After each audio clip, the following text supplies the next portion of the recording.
Okay, I'm starting the video and I'm sitting down with Donna and Knapton of the Oxnard Gem and Mineral Society. And tell me a little bit quick how long you've been in the club and a little bit of your role. I've been in the club since the early 70s. I think we're probably the oldest members now. And I've held a lot of different jobs. Started out with refreshments and displays at the shows and a little bit of everything. Mm-hmm. Lovely. And right now you're the education director?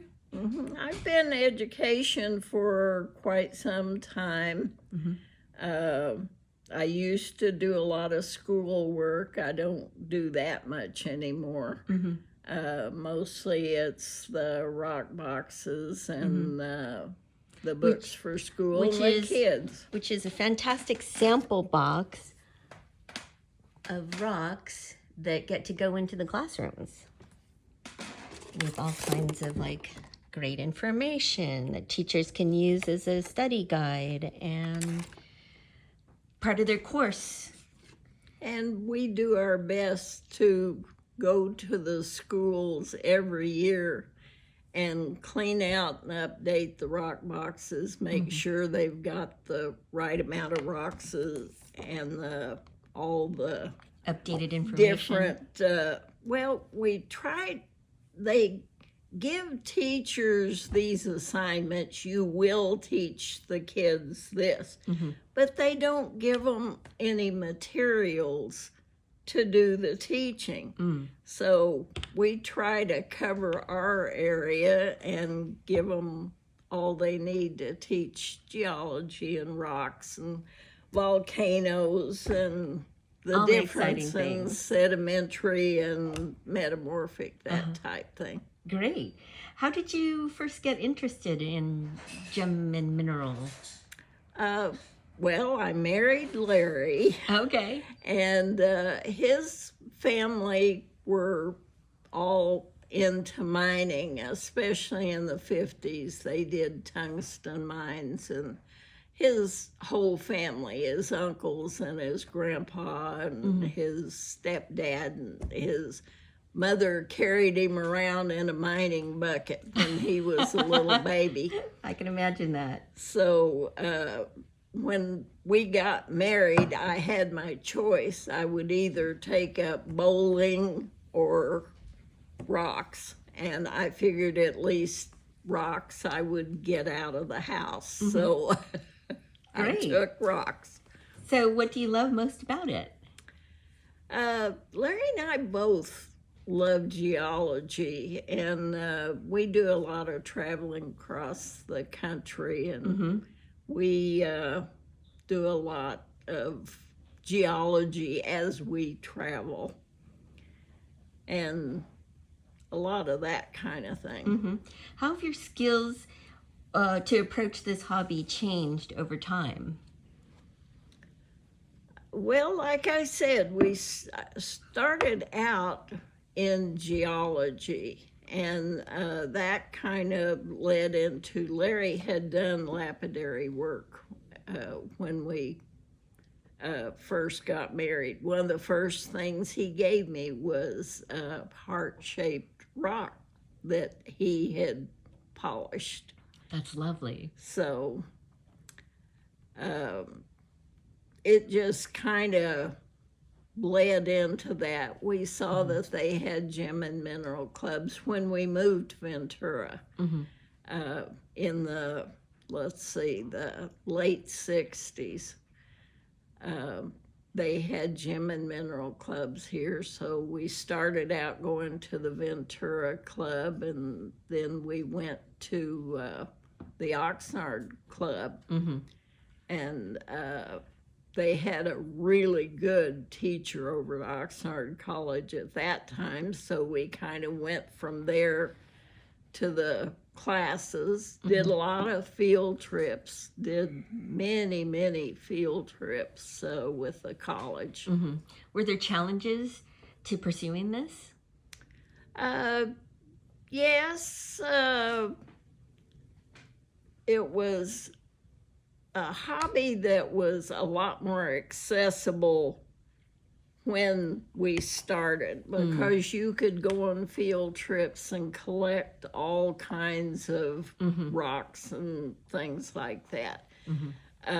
And at shows and things, they were very reasonably priced when they had shows then. That's not the case now. Okay. So there arose challenges as we got further into it. Thanks. Can you share a memorable experience or achievement? Right off, I can't think of any. It ended up getting me into my job. I was taking geology classes at the college, and as I was telling you, up in the admissions office, they said, you spend so much time here, you may as well come and work. So I ended up, when the kids got into junior high and high school, I ended up taking a job in the college system. That's awesome. Do you have a person that inspires you? Oh, lots of people.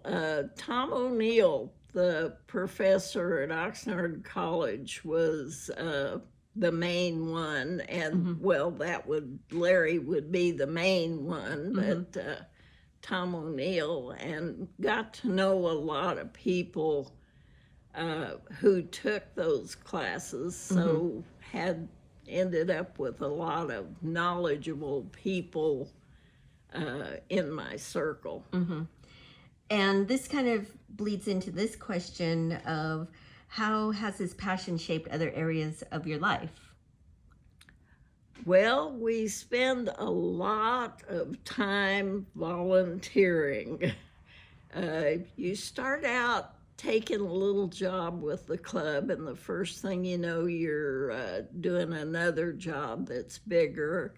So it takes a lot of our time and our recreational time too. We just got back from a 3-week trip that we did some kind of geology on nearly every place we went.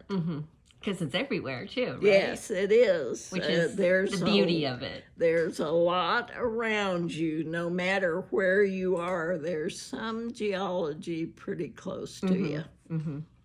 What advice would you have to others just starting out? Specialize.